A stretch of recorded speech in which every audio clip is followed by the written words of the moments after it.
నమస్కారం, సుఖీభవకు స్వాగతం. ఈ రోజు సుఖీభవలో పసి ప్రాణాలకు నిశ్శబ్ద శత్రువులు గొంతులో నాణాలు. రాత్రిపూట డ్రైవింగ్ ఇబ్బందిగా ఉంటుందా? విటమిన్ డి లోపాన్ని అధిగమించండిలా.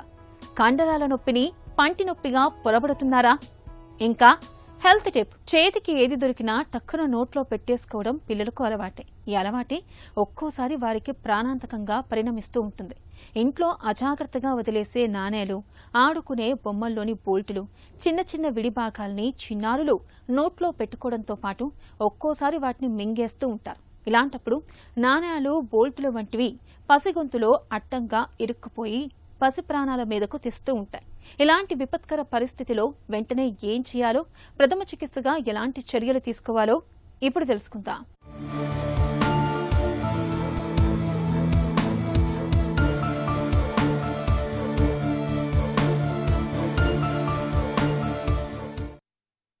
పిట్ట కొంచెం కూత ఘనం అంటారు పెద్దలు. కానీ పిల్లల విషయంలో వారు ఆడుకునే చిన్న చిన్న వస్తువులే వారి ప్రాణాలకు పెనుముప్పుగా మారుతున్నాయి. కళ్ళు తిప్పేలోపు కాయిన్ మింగేయటం, ఆట వస్తువుల బోల్టులు నోట్లో పెట్టుకోవటం పసిపిల్లల ఇళ్లలో నిత్యం చూసేదే.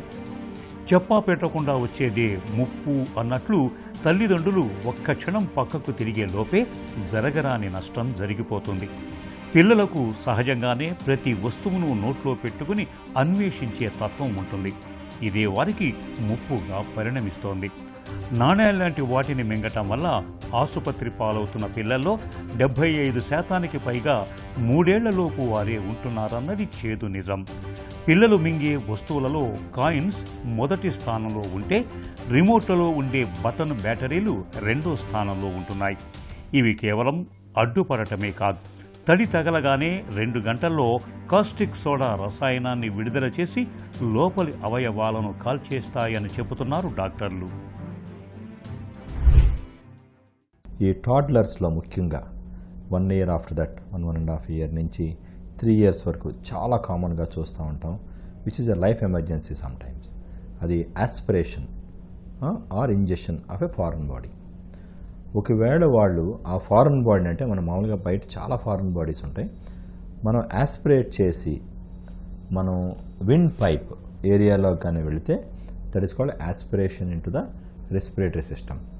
అదేవిధంగా వాళ్ళు మింగటం జరిగింది and it has gone to stomach, that is injection of a foreign body. That is a different issue అండి. Even that can cause problem. But aspiration into the respiratory system, pharynx నుంచి larynx, ట్రేకియల్ రీజియన్లో కానీ మనం aspirate చేయడం అంటే లంగ్స్లోకి వెళ్ళిదని మనం nomenclature తీసుకుంటాం. It's a sometimes majority of the times it's a life emergency. Especially peanuts తీసుకోండి, any of this nuts or some of this carrot pieces, ఇలాంటివన్నీ ఏంటంటే they can get aspirated into organic foreign objects can get aspirated into airway. Second thing. Third thing is పిల్లల్లో they just want to try some experimentation చేస్తూ ఉన్నప్పుడు కూడా control లేకపోవడం అని జరగటం. So foreign bodies per se తీసుకుంటే అండి, organic foreign bodies, for example peanuts commonest మనం చూసేది, మన గ్రౌండ్నట్స్ అంటాం, పీనట్స్ గ్రౌండ్, అది. నెక్స్ట్ కార్న్ చాలా కామన్ అండి, మొక్కజొన్న small piece will go into that. అలాగే ఈ నట్స్ బేస్డ్ ఫుడ్ ఏమవుతుందో అది ఉండొచ్చు, కోకోనట్ స్మాల్ పీసెస్ ఇలాగా. Sometimes even a small non veg based food ఏమైనా ఉంటే కొద్దిగా టఫ్ గట్టిగా ఉన్నాయి, they can aspirate into the respiratory airway. అసలు ఏదైనా ఒక వస్తువు లోపలికి వెళ్ళినప్పుడు మన శరీరం ఎలా స్పందిస్తుంది? మన గొంతు భాగాన్ని ఒక బిజీ క్రాస్ రోడ్లా చెప్పుకోవచ్చు. ఇక్కడ శ్వాసనాళం, అన్నవాహిక పక్కపక్కనే ఉంటాయి. మనం ఆహారం మింగేటప్పుడు ఎపిగ్లోటిస్ అనే ట్రాఫిక్ పోలీస్ శ్వాసనాళాన్ని మూసివేస్తుంది. కానీ పిల్లలు నోట్లో కాయిన్ పెట్టుకుని నవ్వినా, ఏడ్చినా, ఆవులింతలు తీసినా ఈ ట్రాఫిక్ పోలీస్ అలసత్వం వహిస్తాడు. ఈ వస్తువు అన్నవాహికలోకి వెళ్తే ఒక రకం, శ్వాసనాళంలోకి వెళ్తే మరో రకంగా ప్రమాదం పొంచి ఉంటుంది. ముఖ్యంగా శ్వాసనాళంలోకి వెళ్లిన వస్తువులు కుడివైపు శ్వాసనాళంలోకి ఎక్కువగా వెళ్తాయి. ఎందుకంటే ఎడమవైపు కంటే కుడివైపు నాళం కాస్త వెడల్పుగా, నిటారుగా ఉంటుంది. నాణేలు, బోల్టులు, కాయిన్ బ్యాటరీలు శ్వాసనాళంలో అడ్డుపడినప్పుడు హఠాత్తుగా ఊపిరాడకపోవటం, దగ్గులాంటి శబ్దం రావటం, గాలి పీల్చేటప్పుడు వింత శబ్దాలు రావటం వంటి లక్షణాలు కనిపిస్తూ ఉంటాయి. శ్వాస మార్గంలో అడ్డంకి ఎక్కువగా ఉన్నప్పుడు శరీరానికి తగినంత ఆక్సిజన్ అందక పెదవులు, గోళ్ళు నీలం రంగులోకి మారిపోతూ ఉంటాయి. అన్నవాహికలో అడ్డుపడినప్పుడు లాలాజలం మింగలేక నోటి నుండి ఉమ్ము కారిపోవటం, వాంతులు కావటం వంటి లక్షణాలు కనిపిస్తూ ఉంటాయి.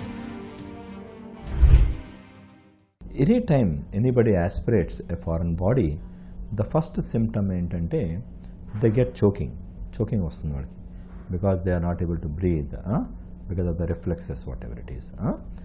తర్వాత ఇనిషియల్లీ చోకింగ్ కాఫ్ రావచ్చు, బ్లూ అయిపోతూ ఉంటారు వాళ్ళు, దే కెన్ బికమ్ బ్లూ.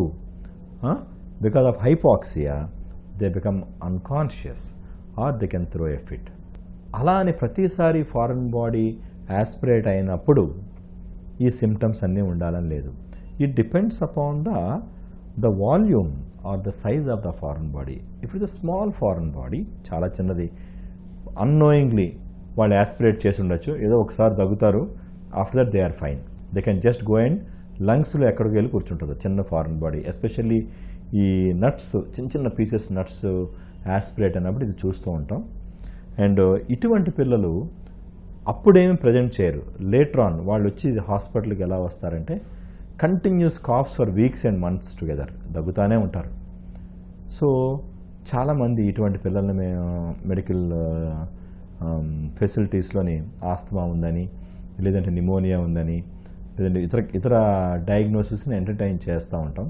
కానీ ఎవరైనా కానీ కంటిన్యూస్గా దగ్గుతున్నారు, సడన్గా మొదలయ్యింది, హిస్టరీ లేదు, హిస్టరీ ఉండొచ్చు ఉండకపోవచ్చు, వాళ్ళు చెప్పనప్పుడు కంటిన్యూస్ దగ్గుతున్నారని చెప్పినప్పుడు కొన్ని సైన్స్ అండ్ సిమ్టమ్స్ బట్టి ఫారెన్ బాడీ ఆస్పిరేట్ ఏమైనా జరిగిందా అని కూడా మనకు కంపల్సరీగా మేము ఆలోచిస్తూ ఉంటాం. ఒకసారి ఫారెన్ బాడీ ఆస్పిరేట్ అయ్యింది, మన ముందే జరిగింది అని అనుకున్నప్పుడు ఫస్ట్ ఆఫ్ ఆల్ మనం ప్యానిక్ అవ్వకూడదు, ఉన్న బేబీస్ని అది ప్యానిక్ చేయకుండా, ఇఫ్ యూ కెన్ సీ, మీకు మనకు కనపడుతుంది అంటే we can try to remove it with the help of your fingers. But baby breathing చేస్తున్నంతసేపు పర్లేదండి, బేబీస్ బ్రీత్ చేయట్లేదు, ఆ కిడ్ బ్రీత్ చేయట్లేదు అన్నప్పుడు you should not go and try to do any మాన్యువర్స్ని చేయకూడదు మనం లోపల, బికాస్ దే కెన్ గో ఇంట్ అన్ అరెస్ట్. పసిగొంతులో ఏవైనా వస్తువులు అడ్డంగా ఇరుక్కున్నప్పుడు తెలుసో తెలియకో తల్లిదండ్రులు చేసే కొన్ని పనులు పసి ప్రాణాల మీదకు తెస్తాయి. గొంతులో కాయిన్ లేదా ముళ్ళు ఇరుక్కుంటే వెంటనే అరటిపండు ముద్దో అన్నం ముద్దో మింగిస్తుంటారు. ఇది చేస్తే అది పొట్టలోకి వెళ్ళిపోతుందని అనుకుంటారు, కానీ అది నిజం కాదు. ఒకవేళ ఆ వస్తువు శ్వాసనాళంలో ఉంటే తినిపించే అన్నం ముద్ద దానిపై మరింత ఒత్తిడి తెచ్చి గాలి మార్గాన్ని పూర్తిగా మూసివేస్తుంది. అది క్షణాల్లో ఊపిరి ఆగిపోయేలా చేస్తుంది. గొంతులో అడ్డం పడ్డ వస్తువుల్ని సకాలంలో తీయకపోతే అన్నవాహికకు రంధ్రం పడటం, ఊపిరితిత్తులు కుంచుకుపోవటం, లోపల ఇన్ఫెక్షన్ ఏర్పడి మీడియాస్టినైటిస్ వంటి ప్రాణాంతక సమస్యలు తలెత్తే అవకాశం ఉంటుంది. గొంతులో ఏదైనా ఇరుక్కున్నప్పుడు డాక్టర్లు ముందుగా మెడ, ఛాతీ, పొట్ట భాగాలకు ఎక్స్రే తీస్తారు. ప్లాస్టిక్ వస్తువులైతే ఎక్స్రేకు దొరకవు కాబట్టి అవసరమైతే సిటీ స్కాన్ లేదా డయాగ్నోస్టిక్ బ్రోంకోస్కోపీ చేస్తారు. If you feel he is not breathing or anything, should not panic. We should still try to give artificial ventilation with whatever equipment, little things, bag and mask unte dantone adu mouth to mouth. We should try to give them some breath into the lungs, whatever space lo the oxygen and all first manaki. Tarvata they should go to the nearest hospital, health facility, with the help of a bronchoscope. They try to remove if it is totally lodged. That's how the treatment steps goes on. పిల్లల గొంతులో ఏదైనా ఇరుక్కున్నప్పుడు, ఊపిరి అందక ఇబ్బంది పడుతున్నప్పుడు వారి వెనుక నిలబడి పొట్ట పైభాగాన్ని 2 చేతులతో వెనకకు పైకి గట్టిగా నొక్కాలి. ఇలా చేయటం వల్ల ఊపిరితిత్తులోని గాలి ఒక్క ఉదుటున బయటకు వస్తుంది. గొంతులోని వస్తువు బయటకు వచ్చే అవకాశం ఉంటుంది. ఏడాదిలోపు పిల్లలకైతే బోర్లా పడుకోబెట్టి వీపుపై చేత్తో తట్టాలి. వస్తువు గొంతు లోపల చిక్కుకుపోతే జనరల్ అనస్థీషియా ఇచ్చి, శ్వాసనాళంలో అయితే రిజిడ్ బ్రోంకోస్కోపీ, అన్నవాహికలో అయితే ఎండోస్కోపీ ప్రక్రియల సాయంతో ఎలాంటి కోత లేకుండా అధునాతన ఫోర్సెప్స్ పరికరాలతో ఇరుక్కున్న వస్తువును బయటకు తీస్తారు. ఒకవేళ లోపల ప్రేగులు తెగిపోతే మాత్రం అత్యవసరంగా సర్జరీ చేయాల్సి ఉంటుంది.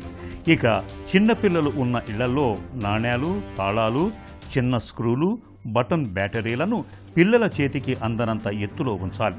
వారు ఆడుకునే బొమ్మలపై చోకింగ్ హజార్డ్స్ హెచ్చరికలను గమనించాలి. పిల్లల విషయంలో ముందు జాగ్రత్తే వారికి రక్షణ కవచం. మనలో కొంతమంది పగటిపూట ట్రాఫిక్లో కూడా ఎంతో చాకచక్యంగా సులువుగా వాహనాన్ని నడిపేస్తారు. కానీ చీకటి పడిందంటే చాలు డ్రైవింగ్ చేయడానికి జంకుతూ ఉంటారు. ఎదురుగా వచ్చే వాహనాల హెడ్లైట్ల వెలుతురు కళ్లల్లో పడడం వల్ల ఇబ్బందిగా ఉంటుందని, లైట్ల చుట్టూ రంగుల వలయాల మూలంగా చూపు మసకబారుతుందని వాపోతూ ఉంటారు. ఈ ఇబ్బందుల్ని కేవలం అలసటనో వయసు పైబడ్డం వల్ల వచ్చే సహజమైన మార్పును తేలికగా తీసుకుంటూ ఉంటారు. కానీ నిజానికి రాత్రిపూట డ్రైవింగ్లో తలెత్తే చిన్న చిన్న ఇబ్బందుల్ని ఏమాత్రం నిర్లక్ష్యం చేయకూడదని చెబుతారు డాక్టర్లు. రాత్రిపూట డ్రైవింగ్లో ఇబ్బందుల వెనుక కారణాలు, వాటికి పరిష్కార మార్గాల గురించి ఇప్పుడు తెలుసుకుందాం. రాత్రిపూట డ్రైవింగ్ చేసేటప్పుడు చూపు స్పష్టంగా కనపడదు అనే వాళ్లకు చాలా కారణాలు ఉంటాయి. మేము జనరల్గా ఈ ఆర్టీసీ డ్రైవర్లను స్క్రీన్ చేస్తూ ఉంటాం. ముఖ్యమైన కారణము ఏజ్ పైబడిన వాళ్లకు క్యాట్రాక్ట్. ఈ క్యాట్రాక్ట్ అర్లీ దశలో, మొదటి దశలో ఉన్నా కూడా రాత్రిపూట డ్రైవింగ్ డిఫికల్టీ ఉంటుంది, పగులు మాత్రము బాగానే ఉంటుంది. సో ముఖ్యమైన కారణము క్యాట్రాక్ట్. రెండో కారణము refractive errors. So refractive errors అంటే దృష్టి లోపాలు. ఇందులో ముఖ్యంగా మయోపియా ఉన్న వాళ్లకు దూరపు చూపు తక్కువగా ఉంటుంది. మూడోది అస్టిగ్మాటిజం. అస్టిగ్మాటిజం అంటే సిలిండ్రికల్ పవర్స్ ఉండే వాళ్లకు కనపడుతుంది కానీ ముఖ్యంగా రాత్రిపూట అస్పష్టంగా క్లారిటీ పోతుంటుంది. ఇంకా మిగతా జబ్బులు ఎత్తుకుంటే సో రెటినాకు సంబంధించినవి హై మయోపియా ఉన్న వాళ్లకు రాత్రిపూట సరిగా కనబడదు. అలానే రేచీకటి, రెటినైటిస్ పిగ్మెంటోజా అనే జబ్బు ఉన్న వాళ్ళకు కూడా రాత్రిపూట సరిగ్గా కనబడదు. ఇంకా పోతే సెంటర్ పార్ట్ కూడా సరిలేనిది మ్యాక్యులార్ డీజనరేషన్ అంటాం. ఏజ్ రిలేటెడ్ మ్యాక్యులార్ డీజనరేషన్ ఉన్న వాళ్ళకు కూడా ఉన్నది. ఇంకా ఈ మధ్యలో ఈ డయాబెటిక్ రెటినోపతి వల్ల కూడా వీళ్లకు రాత్రిపూట సరిగా కనపడదు. ఇది కాకుండా మిగతా జబ్బులు రేర్వి కూడా కొన్ని ఉంటాయి. దీంట్లో ముఖ్యమైనది గ్లాకోమా. ఈ గ్లాకోమాలో ఉన్న వాళ్లకు పెరిఫరల్ విజన్, బయట చూపు తగ్గిపోయి రాత్రిపూట విజను సరిగా ఉండదు. సో ఇప్పుడు కంపల్సరీ నైట్ టైం డ్రైవింగ్ అనేది అవసరము, కంపల్సరీ అన్నప్పుడే మనం లైఫ్ స్టైల్ ఆల్టర్ చేసుకోవాలా. డిఫికల్టీ ఉన్నప్పుడు బెటర్ నాట్ టు డ్రైవ్. కానీ కంపల్సరీ ఇల్లు చేరాలా, ఎవ్రీడే ఈవినింగ్ పోవాలా అట్లా అని అనుకుంటే ఒకటి ఏమి అంటే ఇంటర్మిటెంట్ డ్రైవింగ్, అంటే డ్రైవ్ చేస్తూ కొంత రెస్ట్ తీసుకొని మళ్ళీ డ్రైవ్ చేసుకోవడం. ఇక్కడ నుంచి ఒక 200 కిలోమీటర్స్, ఇక్కడ నుంచి 400 కిలోమీటర్స్ పోతుంది. మధ్యలో బ్రేకప్స్ తీసుకుంటే మళ్ళీ ఐ స్ట్రెయిన్ తగ్గడము, అలసట తగ్గడము, మళ్ళీ రికవరీ కావడము. ఫర్ ఎగ్జాంపుల్ టీ, కాఫీ అట్లాంటివి తాగేసి మళ్ళీ చేసుకోవడం. రెండేది అవసరమైతే ఈ డ్రైనెస్ అన్నాం కాబట్టి ఈ డ్రైనెస్ చుక్కలు, లూబ్రికెంట్ డ్రాప్స్ వేసినప్పుడు కూడా కొంతవరకు పెరుగుతూ ఉంటుంది. ఇంకొకటి ఏమి అంటే స్టిల్ రిస్కీ ఉంటే పక్కన ఒకరిని పెట్టుకోవడం, అసిస్టెంట్ను, వాడిని గైడెన్స్లోనూ చేసుకోవడం. ఇంకోటి ఏమంటే మాటికి జీపీఎస్ చూసుకుంటూ డ్రైవ్ చేస్తూ ఉంటారు. That is wrong. అవసరమైతే వాయిస్ జీపీఎస్ పెట్టుకొని వాడు నడిపితే బెటరు. దాని మీద కాన్సన్ట్రేషన్ చేసి ఇక్కడ విజన్ తగ్గిపోయేది, దానివల్ల యాక్సిడెంట్స్ అవి ఉంటాయి. ఇంకోటి ఏమంటే వానంతకు వాడే ఒకసారి, 2 సార్లు, 3 సార్లు చిన్నవి కానీ పెద్ద యాక్సిడెంట్స్ జరిగినాయి అనుకోండి, బెటర్ టు స్టాప్. ఎప్పుడు కూడా ఈ కంటి డాక్టర్ని సంప్రదించి నేను నడపచ్చా లేదా am I fit are not అని కంటి డాక్టర్ సలహా తీసుకొని ఇట్లా వాళ్ళు రిస్కీ పేషెంట్లు నడపడం బెటర్. సూర్యరశ్మి పుష్కలంగా లభించే మన దేశంలో, అందులోనూ ఎండలు దంచుకొట్టే మన ప్రాంతంలో ప్రతి 10 మందిలో 7 విటమిన్ డి లోపంతో బాధపడుతున్నారంటే నమ్ముతారా?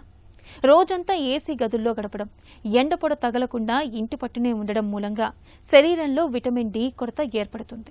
దీంతో కండరాల నొప్పులు, ఎముకలు గుల్లబారడం, నీరసం, నిస్సత్తువులు ఆవరిస్తున్నాయి. మరి విటమిన్ డి లోపాన్ని అధిగమించడం ఎలా? విటమిన్ డి కోసం ఏం చేయాలో, ఎలాంటి జాగ్రత్తలు తీసుకోవాలో ఇప్పుడు తెలుసుకుందాం.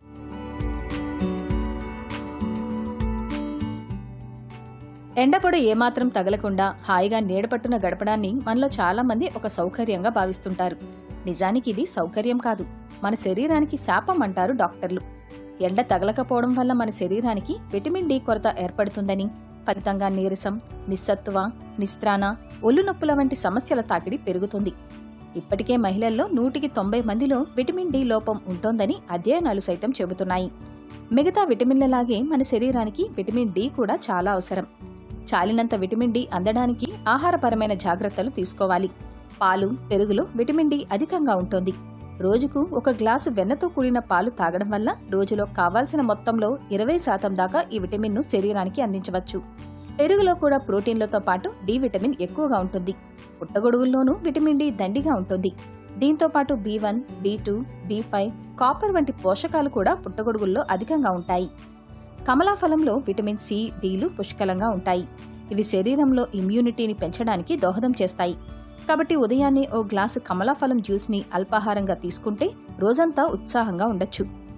విటమిన్ డి అధికంగా లభించే పదార్థాల్లో ఓట్స్ కూడా ఒకటి. అలాగే ఇందులోని అత్యవసర ఖనిజాలు, సంక్లిష్ట కార్బోహైడ్రేట్లు ఆరోగ్యానికి, చక్కటి శరీరాకృతికి చాలా అవసరం. గుడ్డులోని పచ్చసొనలో విటమిన్ డితో పాటు ప్రోటీన్లు కూడా పుష్కలంగా ఉంటాయి. చేపల్లోనూ విటమిన్ డి స్థాయిలు ఎక్కువే.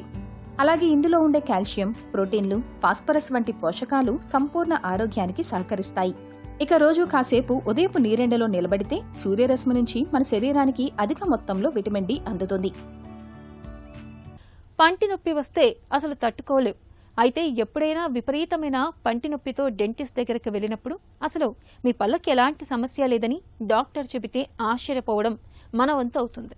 ఇతర నొప్పుల్ని మనం పంటి నొప్పి అనుకుని పొరబడే సందర్భాలు చాలానే ఉంటాయి.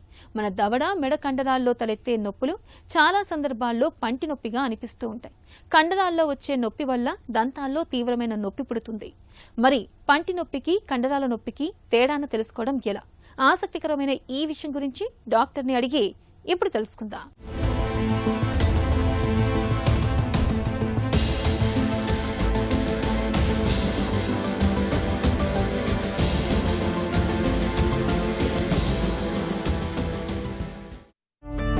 కండరాల నొప్పిని పంటి నొప్పిగా పొరబడే అవకాశం ఉందా? పన్ను నొప్పిగా ఉందండి అని మా దగ్గరికి వస్తుంటారు అన్నమాట. సో పన్ను నొప్పిగా ఉంది కదా అని చెప్పి పళ్ళు ఎగ్జామిన్ చేసినప్పుడు ఏ ప్రాబ్లం ఉండదు అనమాట. పళ్ళలో ఎటువంటి సమస్య ఉండదు, పిప్పి పన్ను ఉండదు, చిగుళ్ళు అన్నీ బలంగా ఉంటాయి, బలమైన పన్నులా కనిపిస్తుంటుంది. సరే మనకు కనిపించట్లేదు కదా అని ఎక్స్రే తీసి చూస్తాం. ఎక్స్రే తీస్తే ఎక్స్రేలో కూడా ఎటువంటి మార్పులు కనిపించాం అనమాట. సో ఇలాంటి సమయంలో పన్ను దగ్గర నుంచి వస్తున్న నొప్పి పన్ను వల్ల కాదు అని చెప్పి గుర్తించడం అనేది చాలా ముఖ్యమండి. ఇది చాలా పొరపాట్లు జరుగుతున్నాయి. ఈ పొరపాట్లు జరగకుండా డయాగ్నోసిస్ చేయడం అనేది చాలా ముఖ్యం. చాలాసార్లు పంటికి సంబంధించిన నొప్పి పన్ను నుంచి కాకుండా పక్కన ఉన్న కండరాల నుంచి, అంటే మజిల్స్ నుంచి వస్తుంటాయి అన్నమాట. సో అలా మజిల్స్ నుంచి వస్తున్న విషయాన్ని గుర్తించడం అనేది చాలా చాలా చాలా ముఖ్యమండి. అలా గుర్తించినప్పుడు ఈ పన్ను నొప్పి కాదు, మజిల్ నుంచి వస్తున్న నొప్పి అని ఐడెంటిఫై చేసినప్పుడు దానికి తగిన ట్రీట్మెంట్లు చేస్తే పన్ను నొప్పి ఆటోమేటిక్గా తగ్గిపోతుంది అనమాట. పంటి నొప్పికి, కండరాల నొప్పికి మధ్య తేడాను ఎలా గుర్తించాలి? ముఖ్యంగా పన్ను నొప్పి, ఇది పన్ను నొప్పి, మజిల్ నొప్పి అని గుర్తించాలంటే మనం థరోగా ఎగ్జామిన్ చేయాల్సిన అవసరం ఉందన్నమాట. సో పన్ను నొప్పి అంటే పన్నుకి సంబంధించిన అన్ని టెస్టులు చేయాలి. కోల్డ్ టెస్ట్, హాట్ టెస్ట్ అంటారు, వాటిని చేస్తాము. అలాగే ఎక్స్రేలు తీస్తాము. పన్ను ఏమన్నా పాడైందా అని చెప్పి లోపల ఏమన్నా దాక్కుని ఉందా, ఏమన్నా పుచ్చు ఏమన్నా దాక్కుందా పళ్ళ మధ్యలో అనేది ఐడెంటిఫై చేయాలి. సో పంటికి సంబంధించిన అన్ని కోణాల నుంచి చూసి పన్ను హెల్దీగా ఉందని ఐడెంటిఫై చేసినప్పుడు అప్పుడు ఈ పంటి నొప్పికి కారణం పన్ను కాదు, చుట్టుపక్కల ఉన్న మజిల్స్ అని చెప్పి ఐడెంటిఫై చేయడం జరుగుతుంది. సో అది ఐడెంటిఫై చేయాలంటే పక్కన ఉన్న మజిల్స్ని కూడా మనం టెస్ట్ చేయాల్సిన అవసరం ఉంటుంది. దంత చికిత్స చేసిన తర్వాత కూడా పంటి నొప్పి తగ్గకపోతే అది కండరాల నొప్పి వల్ల కావచ్చా? మజిల్ పెయిన్ని విస్మరించి పన్ను నొప్పి అని చెప్పి చాలాసార్లు ట్రీట్మెంట్ జరుగుతుంటుందండి. సో ఇలాంటి సిచ్యువేషన్స్లో మజిల్ పెయిన్ని ఐడెంటిఫై చేసి మజిల్స్కి ట్రీట్మెంట్ ఇవ్వాల్సి వస్తుంది. మజిల్ పెయిన్కి ముఖ్య కారణం ఏంటంటే ఆ మజిల్కి రక్త ప్రసారం తగ్గిపోవడం. సో రక్త ప్రసారం ఎందుకు తగ్గిపోయిందని ఐడెంటిఫై చేయడం కూడా చాలా ముఖ్యం అన్నమాట.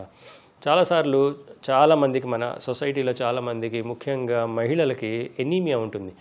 ఎనీమియా ఉన్నప్పుడు శరీరంలో సహజంగానే రక్త ప్రసారం తక్కువ ఉండడం, లేకపోతే క్వాలిటీ ఆఫ్ బ్లడ్ తగ్గిపోతుంది. కాబట్టి ఆ లక్షణాలు దవడ కండరాల మీద కూడా చూపిస్తాయి అన్నమాట. ఎప్పుడైతే దవడ కండరాలకి రక్త ప్రసరణ తగ్గిందో లేకపోతే క్వాలిటీ ఆఫ్ బ్లడ్ తగ్గిందో అప్పుడు ఎనీమియా లక్షణాలు ఉంటాయి కాబట్టి ఈ జా మజిల్ పెయిన్స్ స్టార్ట్ అవుతాయి అన్నమాట.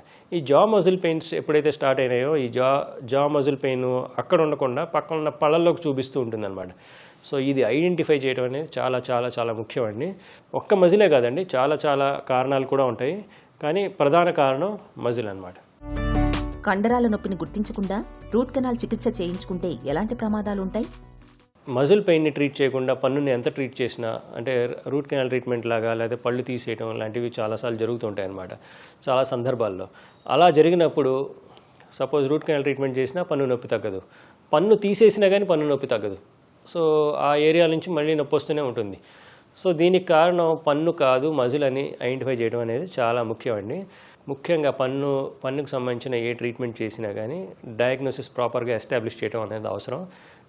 డయాగ్నోసిస్ ఎస్టాబ్లిష్ చేయకుండా పన్ను నొప్పికి పన్ను కారణం కానప్పుడు మజిల్ కారణం లేకపోతే వేరే కారణం బ్రెయిన్లో ఇంకా ట్యూమర్స్ ఉండటం అట్లాంటి మిగతా కారణాలు ఏమన్నా ఉన్నట్లయితే వెంటనే ఆ కారణాలని సరిచేసి సంబంధించిన మెడిసిన్స్ ఇవ్వటం లేకపోతే మెడికేషన్ ఇవ్వటం ద్వారా పన్ను నొప్పి కూడా తగ్గించేయచ్చండి. పంటి నొప్పికైనా కండరాల నొప్పికైనా నొప్పి నివారణ మాత్రలు వాడవచ్చా? వాటిని వాడడం సురక్షితమేనా?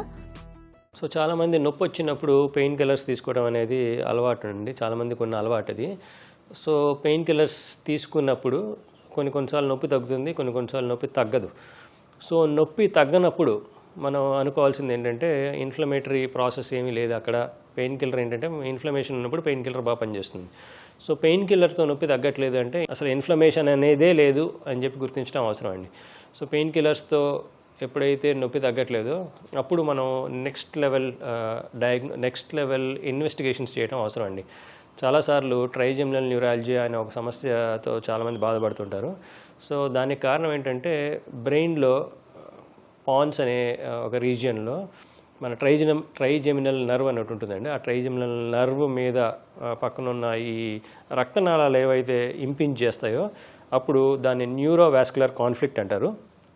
అలా న్యూరోవాస్కులర్ కాన్ఫ్లిక్ట్ వచ్చినప్పుడు చాలాసార్లు ఆ లక్షణాలు ముఖంలో దవడలో ముఖ్యంగా పళ్ళలో చూస్తుంటాం అనమాట.